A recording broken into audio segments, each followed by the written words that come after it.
السلام علیکم دوستوں، کیسے ہو آپ سب؟ میں ہوں عریج اور آپ ہیں اس وقت میرے یوٹیوب چینل عریشہ ناولس پہ۔ کل میں نے یہ تصویر اپنی ڈی پی پر لگائی تھی اور سب نے کہا، کچھ لوگوں نے کہا کہ یہ ساحر سائی ہے کیونکہ اس کی گرین آئیز ہیں، تو کچھ لوگوں نے کہا کہ یہ یارم کاظمی ہے۔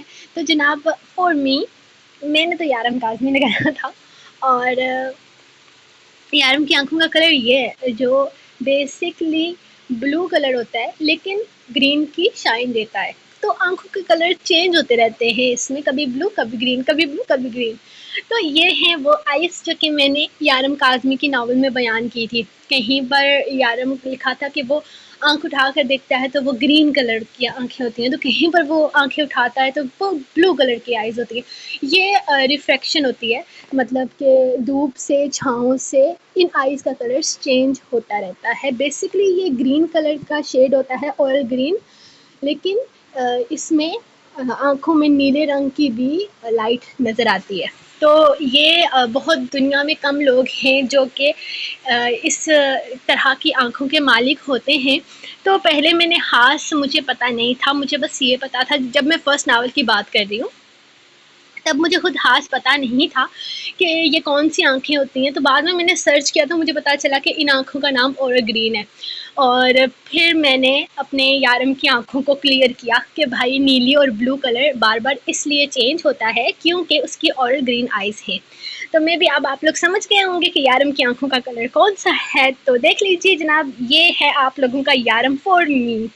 تو اب یہ مت کہنا کہ ڈمپلز کدھر ہے، تو دیکھ لو یار، ڈمپل نظر ہی نہیں آ رہے، اس کے پیچھے ہوں گے، تھوڑے سے پیچھے، تھوڑے سے داڑھی کے نیچے چھپے ہوئے ہوں گے، لیکن ہوں گے آئی ایم شیور۔ تو یہ ہے آپ لوگوں کا عربی شہزادہ جو یقیناً آپ لوگوں کو پسند آیا ہوگا۔ تو ناؤ ہماری ایپیسوڈ کی طرف آتے ہیں۔ جنہوں نے یارم قسط نمبر 11 پہلا پارٹ تحریر عریج شاہ، وہ جیسے پاگل ہوا تھا، تیزی سے روم سے نکل کر یارم گھر سے باہر نکلا تھا۔ جب پیچھے آتی حیام کے لیے اس نے شونو کو اشارہ کیا تھا اور خود جاتے جاتے دروازہ باہر سے بند کر گیا تھا۔ ارے شونو، یارم بھائی تو دروازہ باہر سے بند کر گئے، وہ شونو کو دیکھتے ہوئے بولی۔ تو شونو اوپر کی طرف بھاگا تھا، اسے بھی اکیلے نہیں رہنا تھا، سو شونو کے پیچھے رو اور یارم کے کمرے میں آ گئی تھی، جہاں چھوٹے والے بیڈ پر رویام سو رہا تھا۔ وہ سوتے ہوئے بے حد کیوٹ لگ رہا تھا، دونوں باہیں پھیلائے وہ بنا شرٹ کے شاید اپنی چھوٹی سی باڈی کی نمائش کر رہا تھا۔ حیام کو یوں اسے دیکھ کر اس پر بہت سارا پیار آیا تھا، لیکن شونو سے اسے ڈر بھی لگ رہا تھا کیونکہ وہ رویام کے پاس بیٹھا ہوا تھا۔ شونو، تم پلیز مائنڈ مت کرنا، میں رویام کو کسی کرنے جا رہی ہوں۔ وہ کیا ہے نا، میں نے دن میں جتنی دفعہ بھی اس کو کسی کی، اس نے صاف کر دی۔ اب یہ نینی کر رہا ہے تو آف کورس یہ کچھ نہیں کر پائے گا، میں صرف ایک ہی کسی کروں گی۔ وہ شونو کو دیکھتے ہوئے بولی۔ تو شونو نے صرف اسے دیکھا تھا۔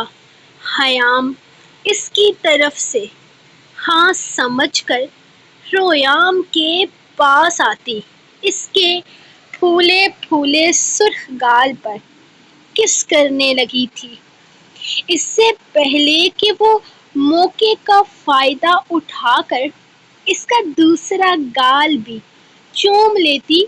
شونو نے ہلکی سی آواز نکالی تھی، ہاں ہاں بس ایک ہی کس کی ہے، ناراض کیوں ہو رہے ہو؟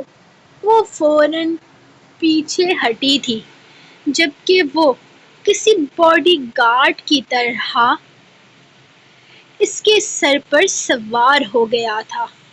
اسے دیکھ کر خیام نے منہ بنایا تھا، جس کا شونو نے کوئی اثر نہ لیا تھا۔ وہ گھر سے باہر تو نکل آئی تھی، لیکن اس سے آگے قدم اٹھانے کی ہمت اس میں ہرگز نہیں تھی۔ وہ وہیں دروازے کے پیچھے ہوتے ہوئے رک گئی تھی، اور اس کا ارادہ بھی یہیں رہنے کا تھا۔ یارم تیزی سے اسے ڈھونڈتے ہوئے باہر آنے والا تھا، اور اگر وہ اسے یہاں بالکل دروازے کے قریب دیکھ لیتا تو یقیناً وہ سمجھ جاتا کہ وہ صرف بہانہ کر رہی ہے، اور پھر یارم نے پھر سے پپو ٹائپ بچہ بن جانا تھا، اور اسے یہ یارم نہیں چاہیے تھا۔ اسے یارم کو غصہ دلانا تھا، اور یارم کو غصہ تب ہی آنا تھا جب وہ اپنی بات پر عمل کرتے ہوئے آگے بڑھتی۔ اگر یارم کو اندازہ ہو جاتا کہ وہ نہیں جا رہی تو وہ پکڑی جاتی، اور وہ ہرگز پکڑی نہیں جانا چاہتی تھی۔ اسی لیے خیام کے سیڑھیاں چڑھ کر اوپر جاتے ہی شور مچانے کی آواز اسے آئی تھی، جبکہ وہ تیزی سے قدم اٹھاتے سیڑھیوں کی طرف بڑھنے لگی تھی، تاکہ یارم کو یہ لگے کہ وہ سچ میں جا رہی ہے۔ یارم سمجھتے ہیں میں بہت ڈرپوک ہوں، کہیں نہیں جا سکتی۔ اس دفعہ میں بھی انہیں دکھا کر رہوں گی کہ میں بالکل ڈرپوک نہیں ہوں۔ اگر وہ مجھ سے ناراض ہوں گے تو میں ان کی کوئی بات نہیں مانوں گی۔ وہ بڑی تیزی سے سڑک کے کنارے چلتی ہوئی بازار کی طرف قدم بڑھا رہی تھی۔ مڑ کر دیکھا تو یارم اب تک نہیں آ رہا تھا۔ خیام کو اوپر گئے 2 منٹ تو گزر چکے تھے۔ اب تک تو یارم کو دروازے سے باہر نکل جانا چاہیے تھا۔ اس نے ہمت کرتے ہوئے ایک اور قدم آگے بڑھایا ہی تھا جب اس نے اپنے سامنے 5-6 ہٹے کٹے آدمی کھڑے نظر آئے۔ وہ اس کے سامنے اس طرح آگے کھڑے تھے کہ اس کا راستہ تک بلاک ہو چکا تھا۔ اسی لیے مڑ کر دروازے کی طرف دیکھا تو یارم نہیں تھا۔ اس کو ڈر لگ رہا تھا۔ اس نے ایک نظر سامنے کھڑے آدمی کو دیکھتے ہوئے واپس جانے کے لیے پیچھے کی طرف قدم بڑھائے تھے، جب اچانک ہی اس آدمی نے اسے کھینچ کر پاس کھڑی گاڑی میں بٹھایا۔ اس نے چیخنے کی کوشش کی تھی، لیکن وہ آدمی اس کے منہ پر کپڑا باندھتا اس کی آواز بند کر چکا تھا۔ جب اسے سامنے گیٹ سے یارم تیزی سے باہر نکلتا نظر آیا تھا، وہ چیخ نہیں پائی تھی، نہ یارم کو اپنی طرف متوجہ کر پائی تھی۔ وہ آدمی ایک زوردار تھپڑ اس کے منہ پر مارتا اس کا سر نیچے کی طرف دبا چکا تھا۔ یارم کے قریب سے گاڑی تیزی سے گزری تھی، اور وہ کچھ نہیں کر پائی تھی۔ جبکہ اس کے چہرے پر اس آدمی کے ہاتھ کی انگلیاں چھپ چکی تھیں۔ روح کو اب سمجھ آیا تھا، یارم اسے کیوں اکیلے کہیں نہیں جانے دیتا تھا۔ یارم کے دشمن کبھی بھی کہیں بھی اسے نقصان پہنچا سکتے تھے، اور یقیناً روح روح کا یہ قدم یارم کے لیے بہت نقصان دہ ثابت ہو سکتا تھا۔ وہ تیزی سے باہر نکلتا ہر طرف روح کو ڈھونڈ رہا تھا۔ اس کی آوازیں تیز تر ہوتی جا رہی تھی، لیکن روح کی طرف سے کسی طرح کا کوئی جواب نہیں مل رہا تھا۔ وہ پاگلوں کی طرح ہر طرف گھوم رہا تھا، لیکن مجال تھی جو روح اسے کہیں بھی مل جاتی۔ وہ بھاگتے ہوئے آگے کی طرف آیا تھا، جبکہ خضر فون پر اس کی بے چینی محسوس کرکے تیزی سے اپنے گھر سے نکلا تھا، اور تقریباً 10 منٹ کے تیز ترین ڈرائیو کے بعد وہ سیدھا اس کے گھر کے دروازے تک پہنچا تھا، جو باہر سے بند تھا۔ وہ سمجھ گیا تھا کہ یارم نے خود جاتے ہوئے دروازے کو باہر سے لاک کیا ہے۔ وہ گاڑی آگے بڑھا گیا تھا جب تھوڑے ہی فاصلے پر اسے یارم صحرا کی طرف جاتا نظر آیا۔ وہ گاڑی فل سپیڈ میں اس کے قریب لاتا شارف کو میسج کرتا، اسے گاڑی میں بیٹھنے کا اشارہ کر چکا تھا، جبکہ وہ پیچھے گاڑی سے اس کے لیپ ٹاپ کو نکالتے ہوئے روح کے گلے میں موجود لاکٹ میں لگی چپ سے اسے ٹریس کرنے کی کوشش کرنے لگا تھا۔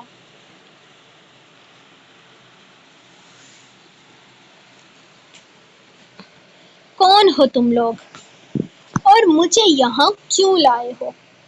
چھوڑو مجھے، میں کہتی ہوں چھوڑو مجھے۔ دیکھو، اگر اپنی سلامتی چاہتے ہو تو چھوڑ دو مجھے۔ وہ اسے اندر لاتے ہوئے اس کے منہ سے کپڑا کھول چکے تھے، جو اس کی مزاحمت کی وجہ سے خود بھی آدھے سے زیادہ کھل چکا تھا۔ ارے چھوڑ دو، کیوں اتنی زور سے پکڑا ہے؟ میں نے تمہیں کہا تھا کہ مہمان ہیں یہ، انہیں محبت سے یہاں لے کر آنا ہے، لیکن تم لوگ تو ان پر سختی کر رہے ہو۔ چھوڑو انہیں۔ ارے کرسی لاؤ ان کے لیے، بٹھاؤ انہیں۔ یہ کوئی عام انسان نہیں ہے، بلکہ ڈیول کی بیوی ہے، گناہوں کی دنیا کا بے تاج بادشاہ، دبئی کا ڈان۔ انہیں اگر ذرا سی بھی خراش آئی تو ہمارے لیے ہمارا کام خراب ہو جائے گا۔ ہم تو صرف ڈیول کے ساتھ ڈیل کرنے کے لیے انہیں یہاں لے کر آئے ہیں، ورنہ ڈیول سے دشمنی مول لینے کا ہمارا کوئی ارادہ نہیں ہے۔ میڈم، بیٹھ جائیں۔ وہ کرسی کھینچ کر اس کے لیے صاف کرتا اسے بیٹھنے کے لیے کہنے لگا۔ اس کا انداز خاص چاپلوسی والا تھا۔ معاف کیجیے گا میڈم، آپ کو اس طرح زور زبردستی یہاں پر لانے کا ہمارا کوئی ارادہ نہیں تھا، بلکہ ہمارا ارادہ آپ کے ساتھ اس طرح کا سلوک کرنے کا بھی نہیں تھا۔ ہم تو بس سمپل سی ڈیل کرنا چاہتے ہیں ڈیول کے ساتھ۔ ہم اس سے دشمنی ہرگز نہیں لینا چاہتے، اور نہ ہی ہم کسی ڈون سے دشمنی نبھانے کے قابل ہیں۔ ہم عام لوگ ہیں، لیکن ڈیول نے ہماری ایک چیز لے لی ہے، وہ واپس نہیں کر رہا۔ ہمیں اس چیز کو واپس حاصل کرنے کے لیے اس کی مدد کی ضرورت ہے۔ پلیز ہمیں معاف کر دیجیے گا، ہم ایسا ہرگز نہیں کرنا چاہتے تھے۔ میرے لڑکے آپ کے بارے میں کچھ نہیں جانتے، آپ کے بارے میں کچھ بھی نہیں پتا انہیں۔ ہم تو بس اپنی چیز کے لیے، کون سی چیز، کیسی چیز، کیا ہے ان کے پاس ایسا جس کے لیے آپ نے مجھے اغوا کیا ہے؟ روح اس کے عاجزانہ انداز پر پریشان ہوتی پوچھنے لگی تو وہ آدمی، کیونکہ وہ آدمی شکل سے تو کافی شریف معلوم ہوتا تھا، میری بیٹی ہے، میرا مطلب ہے میری بھتیجی، میری جان سے عزیز بچی اس وقت ڈیول کے پاس ہے۔ ڈیول نے اسے میرے گھر سے اغوا کیا ہے، اتنا ہی نہیں بلکہ اسے میرے گھر سے اغوا کرتے ہوئے اس نے ایک اور عورت کی باڈی میری بچی کے کمرے میں چھوڑ کر اسے آگ لگا کر دنیا کے سامنے مردہ ثابت کر دیا۔ میں نے ہر ممکن کوشش کی اس باڈی کا دوبارہ پوسٹ مارٹم کروانے کی، لیکن انسپکٹر سارنبی جو اس کیس کو ہینڈل کر رہا تھا وہ بھی آپ کے شوہر کے ساتھ ملا ہوا ہے۔ وہ بھی اس کیس میں میری مدد کرنے کو راضی نہیں ہے۔ میری بچی اتنے دنوں سے نہ جانے کہاں لاپتہ ہے، میں کچھ نہیں جانتا۔ آپ کو یقیناً کوئی غلط فہمی ہوئی ہے۔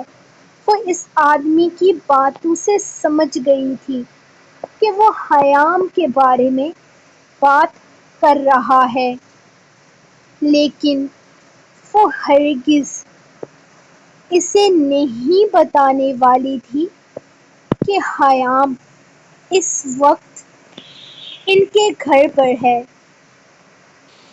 نہیں، مجھے کوئی غلط فہمی نہیں ہوئی، وہ اس وقت آپ کے گھر پر موجود ہے۔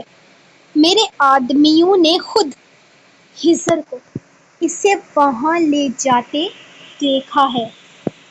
وہ اس وقت آپ کے گھر پر موجود ہے، لیکن ڈیول کے گھر پر حملہ کرنے کا مطلب خود اپنی موت کو آواز دے کر بلانا ہے۔ ہم ڈیول کے ساتھ کسی طرح کی دشمنی لینے کے حق میں نہیں ہیں۔ مجھے بس میری بچی چاہیے اور کچھ نہیں۔ وہ میری بچی مجھے واپس کر دے، میں آپ کو صحیح سلامت اس تک پہنچا دوں گا۔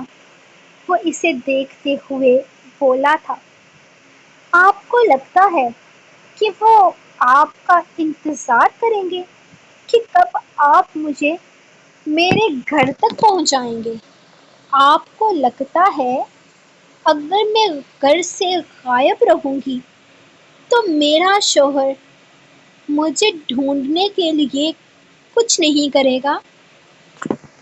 آپ میرے شوہر سے دشمنی نہیں لینا چاہتے، لیکن پھر بھی آپ مجھے یہاں لے کر آ گئے ہیں، یہ جانتے ہوئے بھی کہ مجھے یہاں لانے کی وجہ سے آپ کو کتنا نقصان اٹھانا پڑ سکتا ہے۔ میرا نہیں خیال کہ آپ کو اپنی جان پیاری ہے۔ کیونکہ اگر آپ کو اپنی جان پیاری ہوتی تو آپ ایسی حرکت ہرگز نہ کرتے۔ وہ اسے دیکھتے ہوئے بولی تھی۔ اس کا عاجزانہ انداز رخ میں ہمت پیدا کر گیا تھا۔ وہ خود یہاں ڈرا ہوا تھا کہ وہ یارم سے دشمنی لے رہا ہے تو اس کا کیا ہی اکھاڑ سکتا تھا، اور وہ کسی عام انسان کی بیوی نہیں تھی بلکہ یارم کاظمی کی بیوی تھی، دبئی کے ڈان کی، جس سے پورا دبئی کا مافیا کانپتا تھا۔ ایسے انسان سے وہ ڈرنے کا ہرگز کوئی ارادہ نہیں رکھتی تھی۔ نہیں، میں جانتا ہوں وہ آپ کو ڈھونڈ رہا ہوگا اور وہ ہر ممکن کوشش کرے گا آپ تک پہنچنے کی، لیکن میں اس سے پہلے ہی آپ کو اس تک پہنچا دینا چاہتا ہوں۔ آپ کو بس میرا ایک چھوٹا سا کام کرنا ہے، اپنے شوہر کو فون کر کے اسے یہ بتانا ہے کہ آپ اس وقت خطرے میں ہیں۔ ہم لوگ آپ کی جان لے سکتے ہیں، آپ کو جان سے مار سکتے ہیں، اور اگر آپ کی جان اس کے لیے عزیز ہے تو وہ میری بھتیجی حیام کو میرے حوالے کر دے۔ وہ اسے دیکھتے ہوئے بولا تھا۔ ترو کے لبوں پر مسکراہٹ آئی۔ وہ کتنا ڈرا ہوا تھا، کانپ کانپ کر بات کر رہا تھا۔ اور میں ایسا کیوں کروں گی؟ میری تو ایسی کوئی مجبوری نہیں۔ مجھے آپ سے کم ڈر تو نہیں لگ رہا، اور آپ میں اتنی ہمت نہیں ہے کہ آپ مجھے جانی نقصان پہنچانے کی کوشش کریں گے۔ اگر کریں گے بھی تو اس کا انجام آپ جانتے ہیں۔ میرے خیال میں آپ مجھے یہاں لا کر صرف اپنا وقت برباد کر رہے ہیں۔ وہ اسے دیکھتے ہوئے بولی تو اس نے ہاں میں سر ہلایا تھا۔ ڈیول کی بیوی اتنی جلدی ہار نہیں مانے گی، اس بات کا اندازہ مجھے پہلے سے ہی تھا۔ اسی لیے میں نے دوسرا راستہ بھی نکال کر رکھا ہوا ہے۔ انسپکٹر سارم، آپ لوگوں کا فیملی فرینڈ، اس کو تو آپ جانتی ہی ہوں گی۔ بڑا پیارا بیٹا ہے اس کا، لیکن اس کے گھر پر نہیں، میرے پاس ہے۔ میں ایک ایکسپیریمنٹ کرتا ہوں جس میں مجھے ایسے چھوٹے چھوٹے بچوں کی ضرورت ہوتی ہے۔ میں اپنا اگلا ایکسپیریمنٹ انسپکٹر سارم کے بیٹے پر کرنا چاہتا ہوں۔ وہ اسے دیکھتے ہوئے بولا تو اس نے حیرت سے اسے دیکھا تھا۔ اسے اس کی بات ہرگز سمجھ نہیں آئی تھی۔ آپ کہنا کیا چاہتے ہیں؟ وہ الجھتے ہوئے پوچھنے لگی۔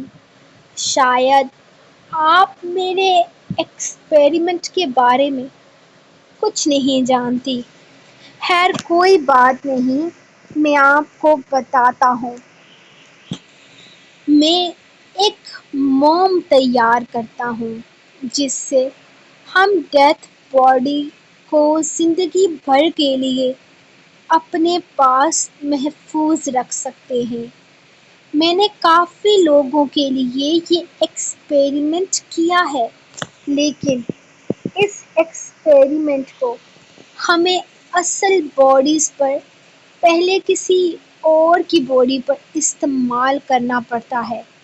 میں آپ سے جھوٹ نہیں بولوں گا، یہ ایکسپیریمنٹ کرتے ہوئے تقریباً 16 سے 17 باڈیز کو نقصان پہنچایا جاتا ہے، کیونکہ ہم اصل باڈی پر تب تک وہ ایکسپیریمنٹ نہیں کرتے جب تک ہمیں یقین نہ ہو کہ وہ ایکسپیریمنٹ 100% کامیاب ہوگا۔ ہمارے ہر کیس میں تقریباً 16 سے 17 بچے جان سے جاتے ہیں۔ میرا نہیں خیال کہ آپ چاہیں گی کہ آپ کے فیملی فرینڈ سارم کا اکلوتا بیٹا مر جائے۔ وہ تفصیل سے بتانے لگا۔ روح حیرت سے اسے دیکھنے لگی تھی۔ وہ بچوں والا کیس جو کافی وقت سے سرخیوں میں تھا، جیسے اس کے سامنے کھلنے لگا تھا۔ نہیں، آپ ریان کو کچھ نہیں کریں گے، وہ معصوم بچہ ہے، اسے دنیا کی سمجھ تک نہیں ہے۔ آپ کو شرم نہیں آتی؟ چھوٹے بچوں کے لیے آپ اس طرح کے… دیکھیں مسز ڈیول، آپ میری بات کو سمجھنے کی کوشش نہیں کر رہی۔ میں نے کہا نا، میری آپ کے ساتھ یا پھر آپ کے شوہر کے ساتھ کوئی دشمنی نہیں ہے۔ میں صرف اپنا کام کرتا ہوں اور میرا کام کچھ ایسا ہی ہے، لیکن اس وقت میں اپنے کام کے سلسلے میں آپ کو یہاں پر نہیں لے کر آیا ہوں۔ مجھے بس یہ بتا دیجئے کہ آپ میری مدد کریں گی یا پھر میں اپنے ایکسپیریمنٹ کے لیے اگلا بچہ انسپکٹر سارم کا بیٹا ریحان سارم بھیجوں۔ ویسے بڑا پیارا بچہ ہے۔ یقیناً آپ کو یقین نہیں آ رہا ہوگا کہ وہ بچہ میرے پاس ہے، لیکن یہ سچ ہے۔ اس نے سامنے ٹی وی پر ایک ویڈیو چلائی تھی جس میں وہ چھوٹا سا بچہ خاموشی سے ڈیسک پر لیٹا ہوا تھا۔ وہ ریان ہی تھا۔ وہ اسے دیکھ کر سمجھ گئی تھی کہ وہ وہی ہے۔ آپ اس بچے کو کچھ نہیں کریں گے۔ آپ جو کہیں گے میں کروں گی۔ بتائیں مجھے کیا کرنا ہے؟ وہ اسے دیکھتے ہوئے بولی تو اس آدمی نے اگلے ہی لمحے اپنا فون نکالتے ہوئے ایک نمبر ملا کر اس کے حوالے کیا تھا۔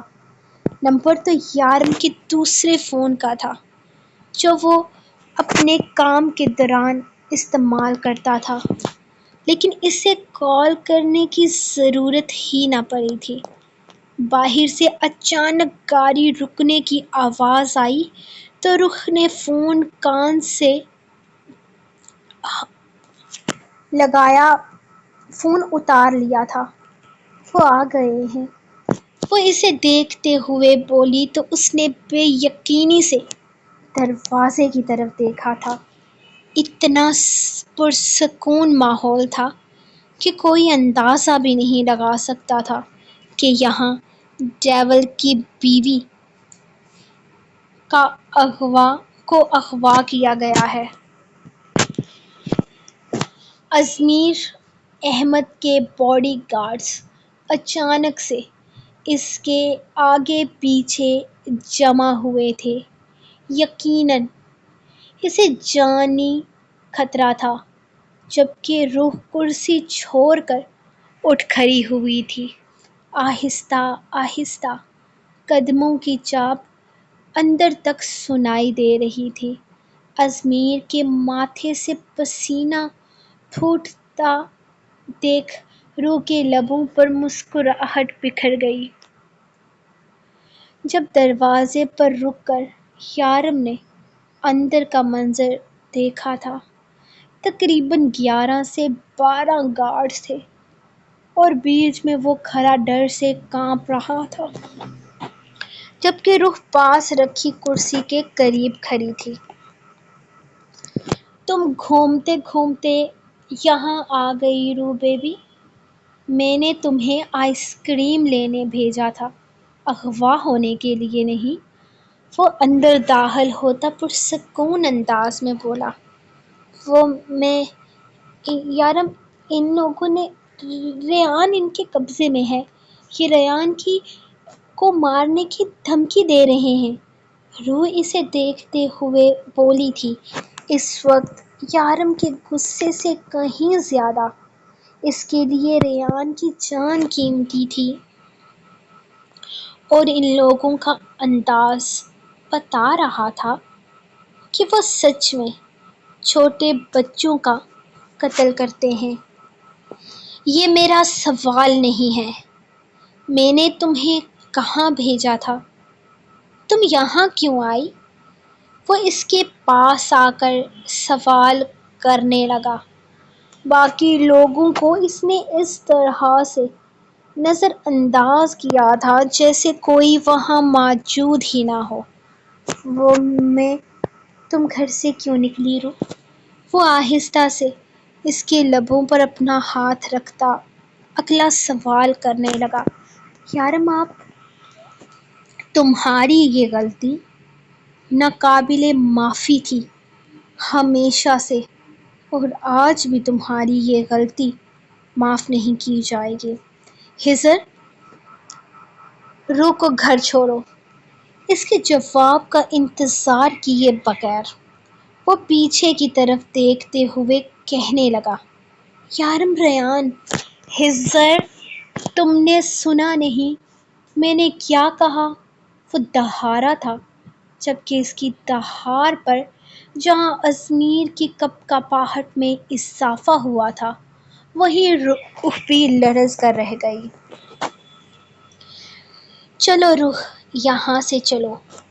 وہ اس کا ہاتھ تھام کر اگلے ہی لمحے اسے باہر کی طرف گھسیٹ کر لے جا رہا تھا جب اچانک ہی یارم نے روح کا بازو پکڑ کر اسے اپنی طرف کھینچا تھا، اور پھر اچانک اس کا چہرہ اپنی انگلیوں میں تھام کر غور سے دیکھنے لگا۔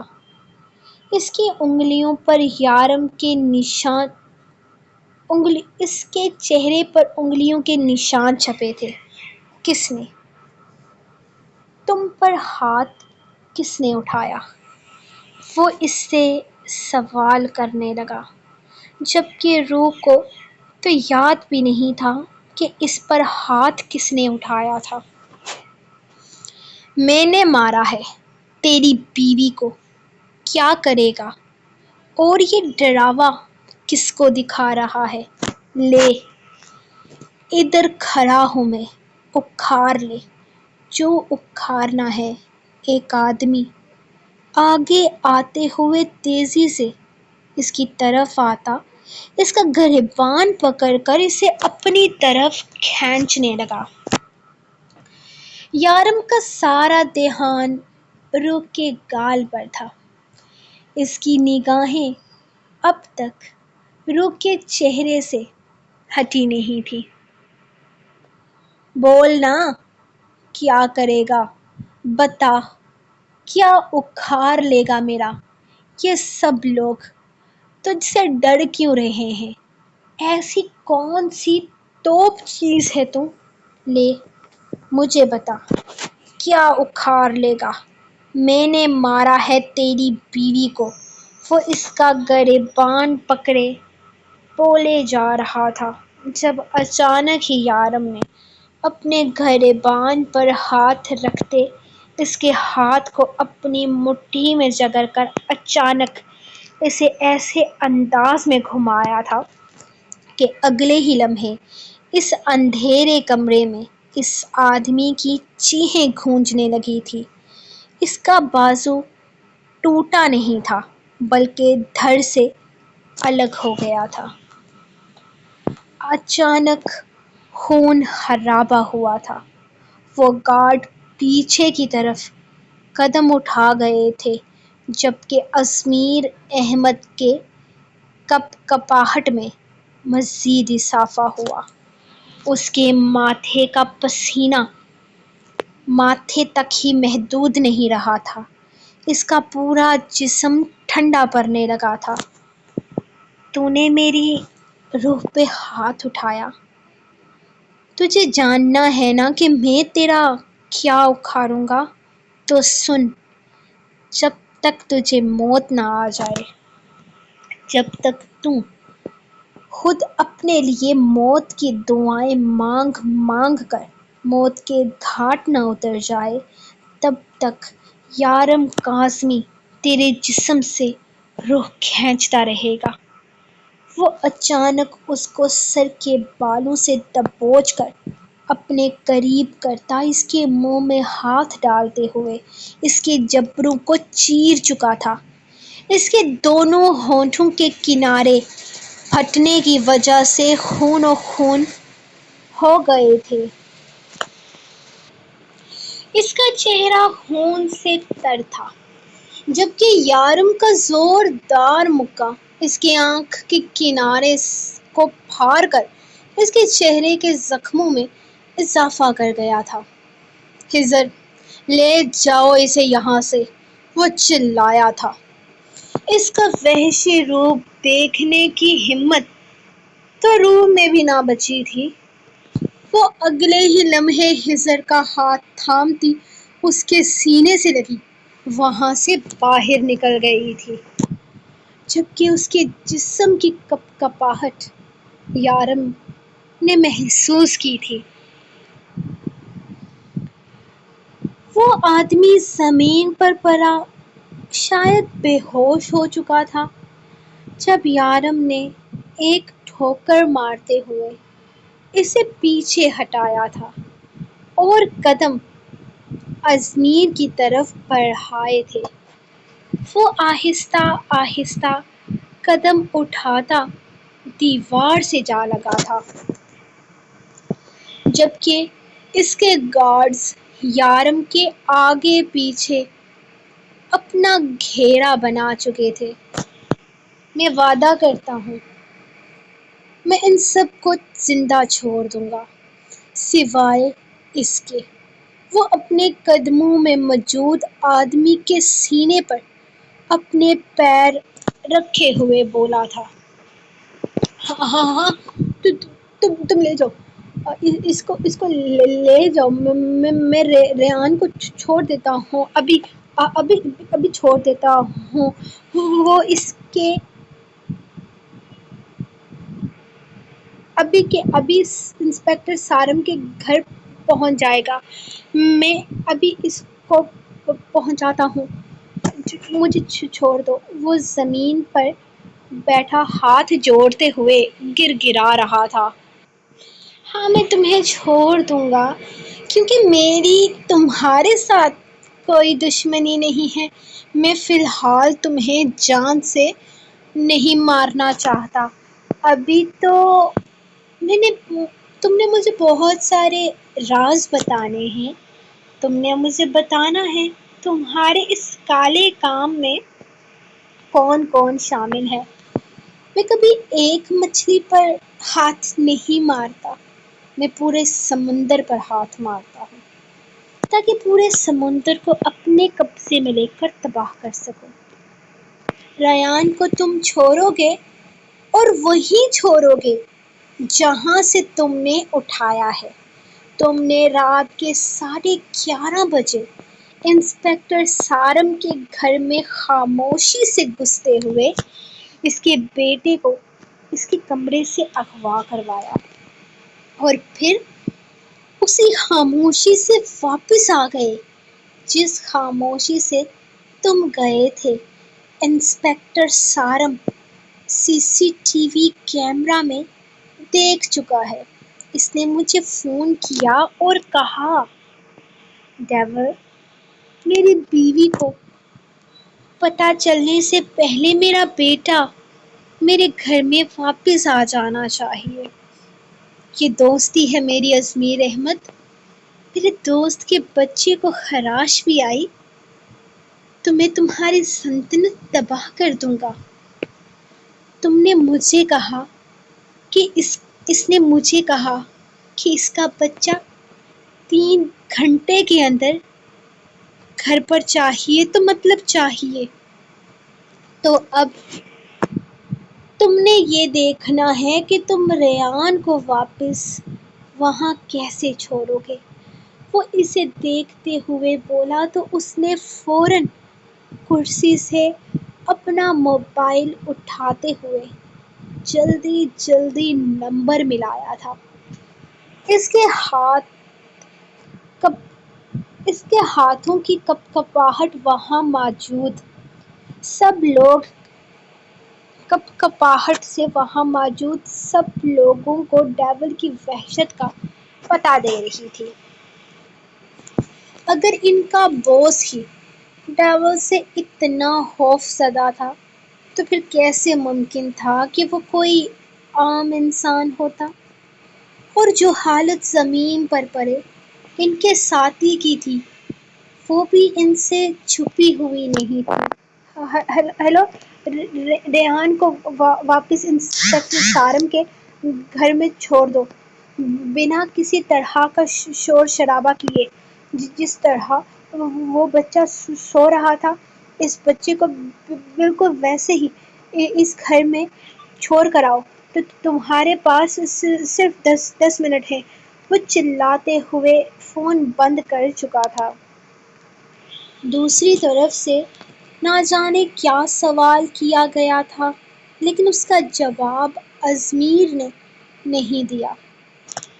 ہو گیا ڈیول، ہو گیا، میں نے فون کر دیا، 10 منٹ میں ریان کو واپس پہنچا دیں گے، پلیز مجھے چھوڑ دو، وہ ہاتھ جوڑتے ہوئے بولا۔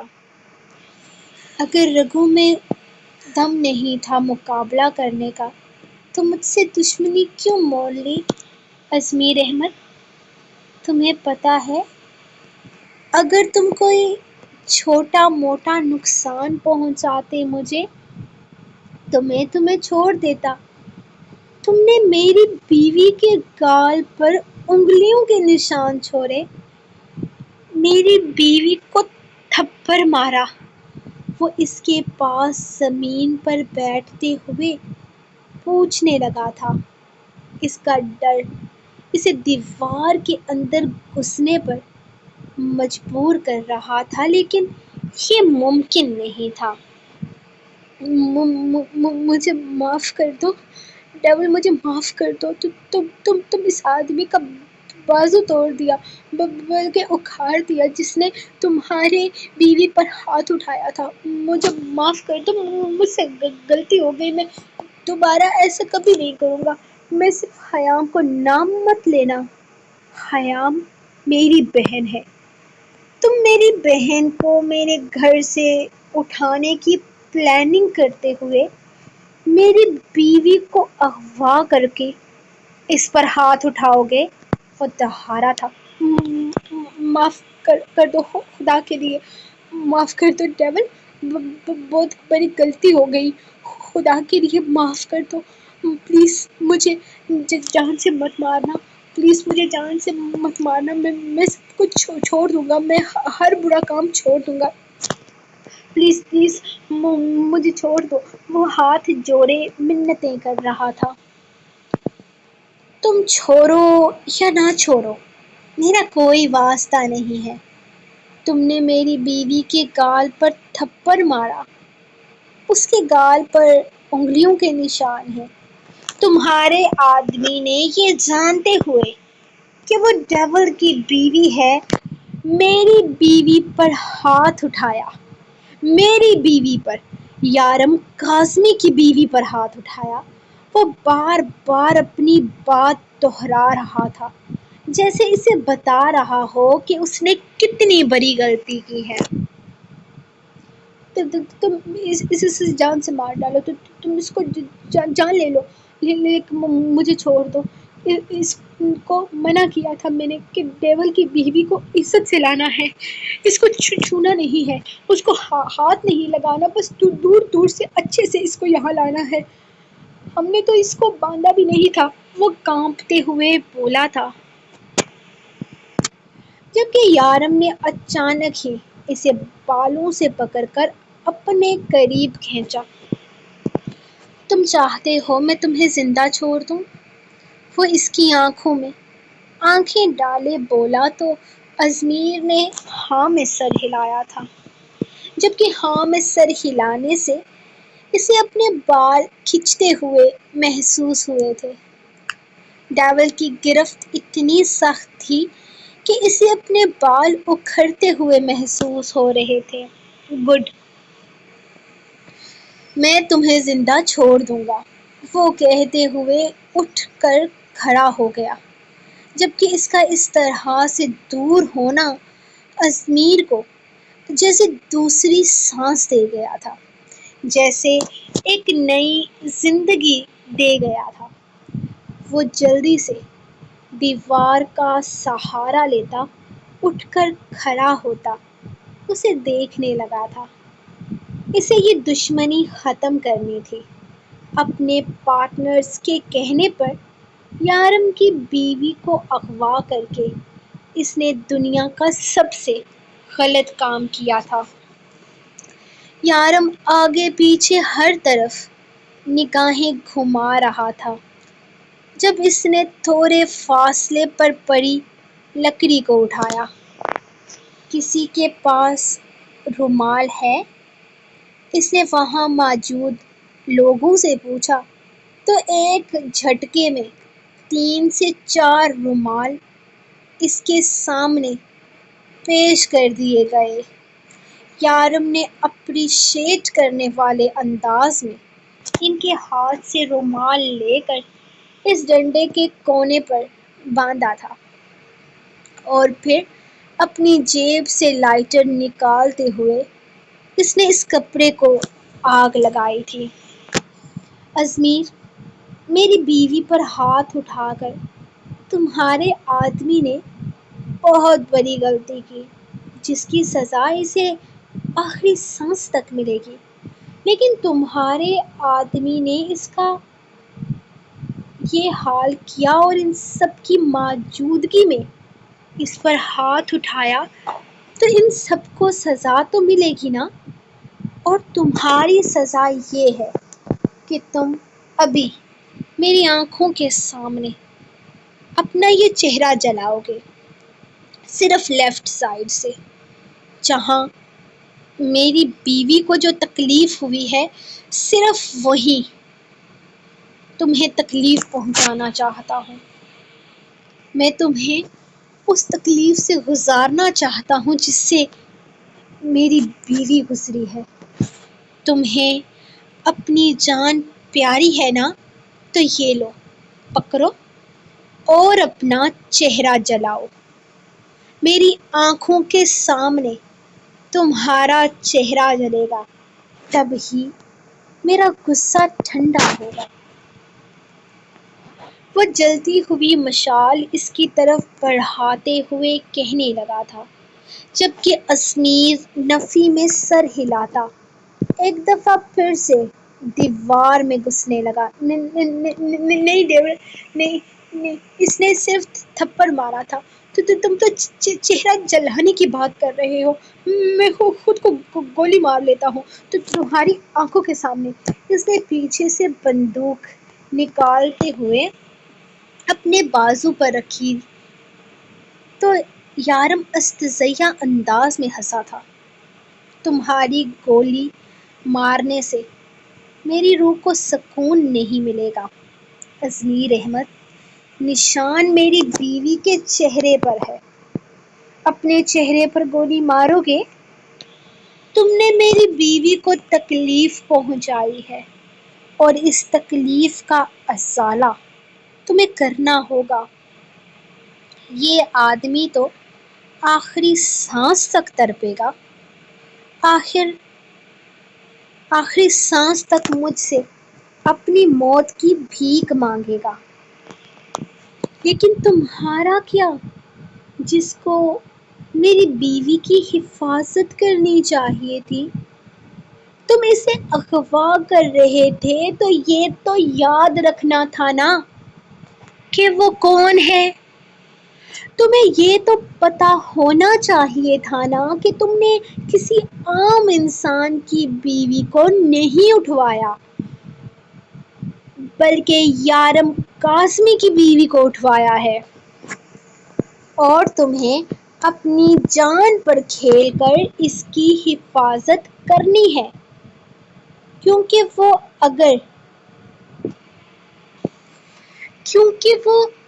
اگر اس کی آنکھ سے آنسو بھی گرتا تو تمہیں ساری زندگی رونا پڑ جاتا، اور تم نے اسے کسی کو تھپڑ مارنے دیا۔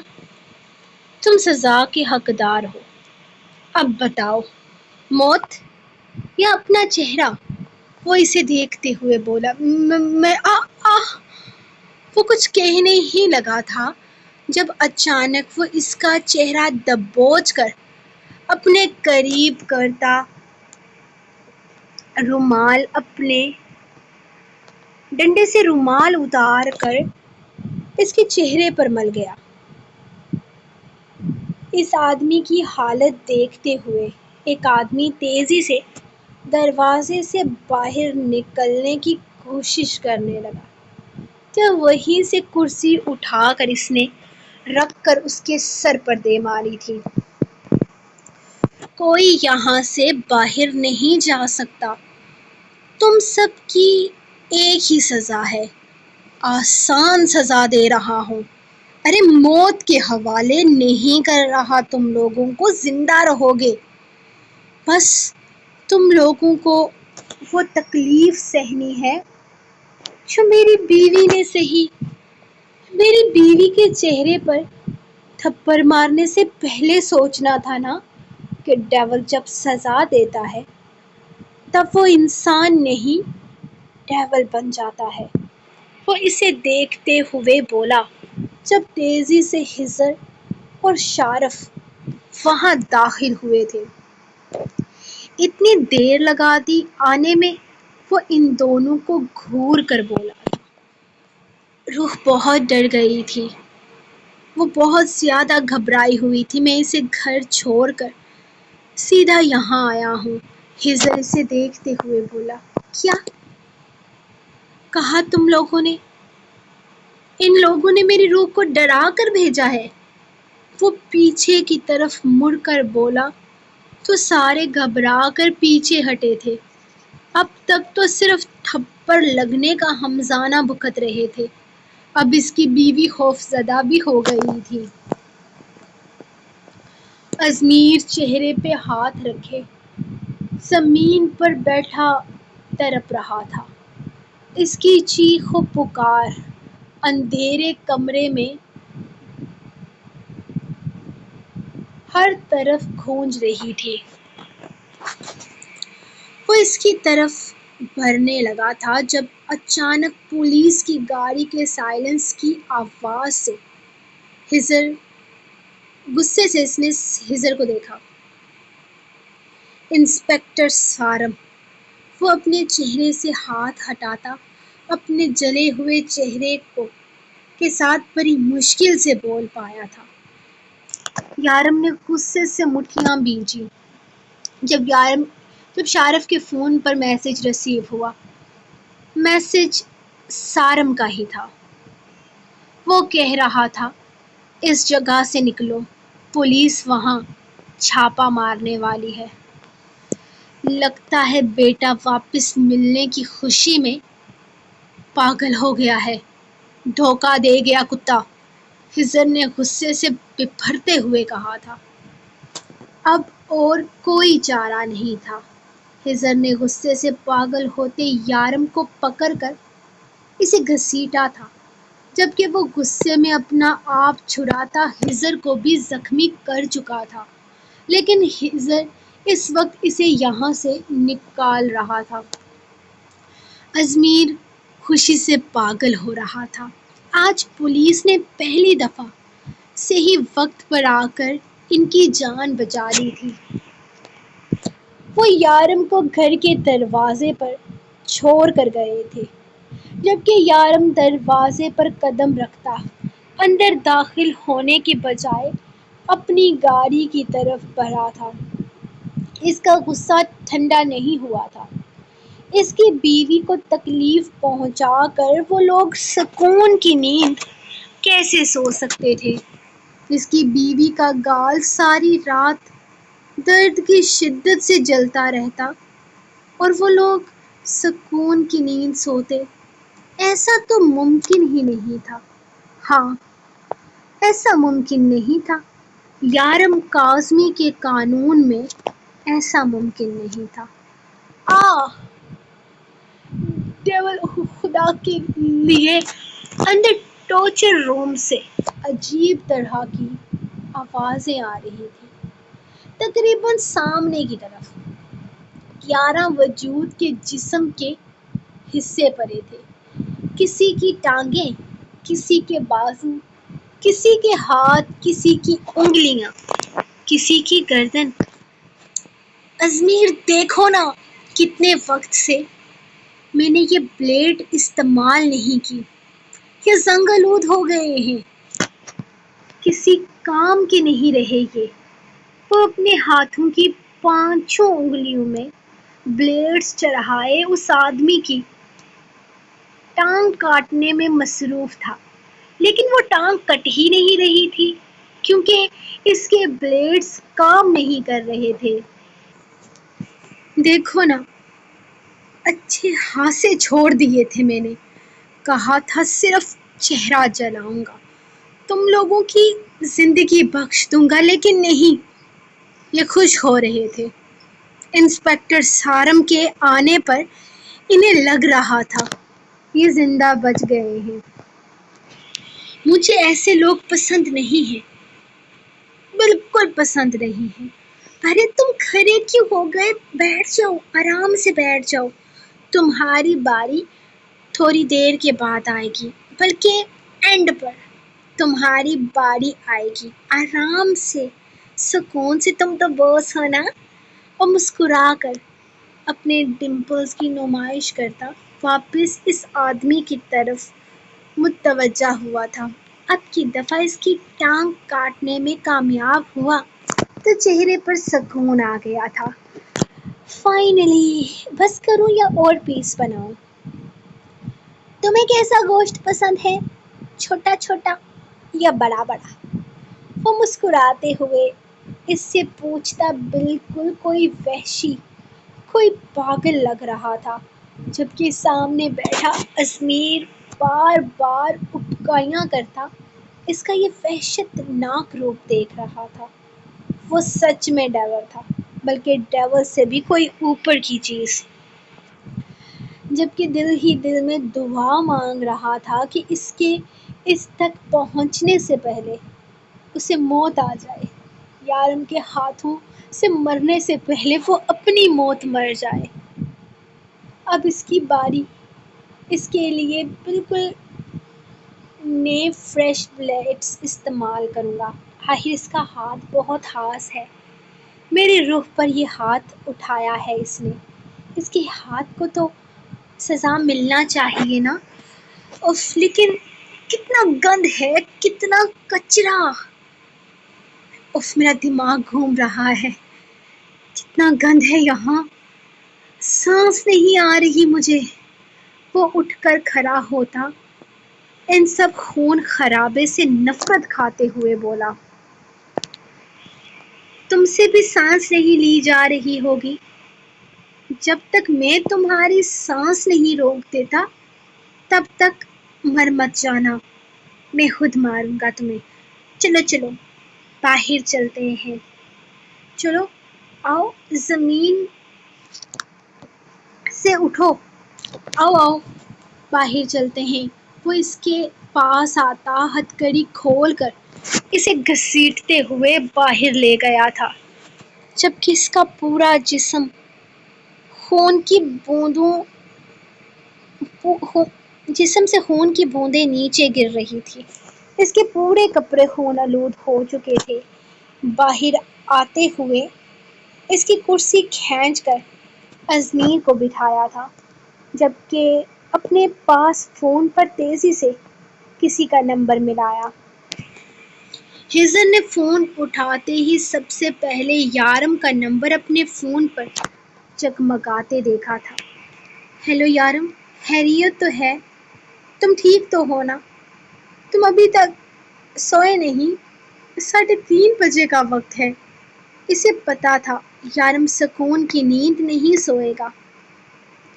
کیسے سوئے؟ کیسے سکون کی نیند آئے مجھے؟ کیسے سوؤں؟ کیسے سکون کی نیند آئے مجھے؟ گند مچا ہوا ہے یہاں، ہر طرف خون ہی خون ہے، ہر طرف باڈی پارٹس ہیں۔ تو نے آفس میں گند ہے، سانس تک نہیں لی جا رہی، میری سانس بند ہو رہی ہے، یہاں بدبو ہی بدبو ہے، یہاں جلدی آؤ، صاف کرو، اور ہاں، آتے ہوئے انسپیکٹر سارم کو لے آنا، تمہاری مدد کرے گا یہ سب کچھ صاف کرنے میں۔ اس نے کہتے ہوئے فون بند کیا، جبکہ ہزر سر پر ہاتھ مارتا تیزی سے اٹھ کر باہر بھاگا تھا۔ وہ صفائی کروائے گا، انسپیکٹر سارم سے صفائی کرواؤں گا میں، بہت شوق ہے اسے چھاپا مروانے کا، سارے شوق پورے ہوں گے اس کے، میرے کام میں کبھی دخل اندازی نہیں کرے گا، لیکن اس کے آنے سے پہلے تمہیں مار نہ دوں۔ وہ اسے پانی کا گلاس بھر کر دیتا، اسے گٹا گٹ پیتے دیکھ کر بولا۔ پانی اس کے گلے میں اٹک گیا تھا۔ پہلے وہ اسے بڑی مشکل سے کچھ بولنا چاہا تھا، یعنی وہ چاہتا تھا پہلے اندر پڑا وہ بنا بازو والا انسان مرے جس نے روح پر ہاتھ اٹھایا تھا۔ ارے نہیں، وہ اتنی آسان موت تھوڑی مرے گا، اس کو تو تڑپ تڑپ کر مرنا ہے۔ خوش قسمت ہو تم جو میں تمہیں آسان موت دوں گا، صرف باڈی پارٹس ہی تو الگ کروں گا تمہارے، لیکن اس کی تو میں ایک ایک سانس اس کی روح سے کھینچوں گا، اس کا گناہ بھی تو بڑا ہے۔ خیر چھوڑو اسے، تم بتاؤ، سٹارٹ کریں؟ Let's start. وہ اٹھ کر کھڑا ہوتا، اس کی سانس خشک کر گیا تھا۔ سو گائز، یہ تھی آپ لوگوں کی آج کی ایپیسوڈ، اور آج کی ایپیسوڈ لکھتے ہوئے میں اتنی ہنسی ہوں نا کہ ہنس ہنس کے میری حالت خراب ہو گئی تھی۔ میں نے کہا یہ لکھوں یا نہ لکھوں، پھر میں نے سوچا جو میں چاہوں گی میں وہ لکھوں گی، یار میرے کو نہیں پرواہ لوگ کچھ بھی کمنٹ کریں، اور مجھے یقین ہے آپ لوگوں کے چہرے پر بھی اسمائل تو آئی ہوگی۔ تو کیسا لگا آپ کو یارم کا ڈیول روح؟ کامنٹ سیکشن میں بتائیے گا، کیا لگتا ہے کہ روح کیا حال کرے گا، یارم کیا حال کرے گا اپنی روح کا۔ باقی لائیو کامنٹس کے لیے میں نہیں کہوں گی، اصل میں نے نا پوری ناول کی پروف ریڈ کی تھی، لیکن غلطی سے جو میں نے PDF بنانے کے لیے بھیجا نا وہ ان پروف ریڈ والا بن گیا، تو ہوپ سو آپ لوگ ایڈجسٹ کر لو گے۔ تو لائکس کے لیے میں نہیں کہوں گی کیونکہ مجھے خود ہی پتہ ہے کہ آپ لوگ لائک کر دیتے ہو تو کہنے کی ضرورت نہیں پڑتی، ہاں لیکن آپ لوگوں نے سبسکرائب لازمی کرنا ہے، کیونکہ صرف 1100 سبسکرائبر باقی ہیں 50,000 ہٹ ہونے میں، تو جلدی سے سبسکرائب کریں۔ ملیں گے نیکسٹ ایپیسوڈ کے ساتھ، تب تک کے لیے اپنی رائٹ کو دیں اجازت، اور دعاؤں میں یاد رکھیں۔ اللہ حافظ۔